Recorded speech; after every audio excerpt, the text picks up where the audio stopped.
Just a quick little video.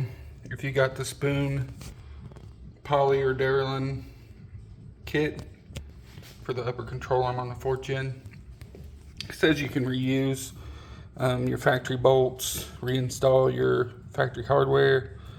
This is the factory bolt, 12 millimeter. As you can see, it fits like poop.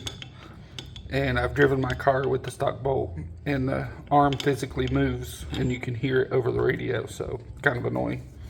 Solution, you need to upgrade to a 1/2 inch bolt with a shank, no slop.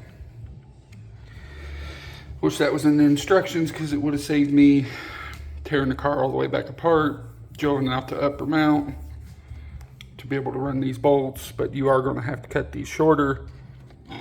You want to try to get, this is a 3-inch bolt. See how the shank covers all the bushing? Kind of want it to be as long as it can be for it to fit tight. And then I just got grade 8 lock nut bolt nut. That's it. All right, now I get to go drill.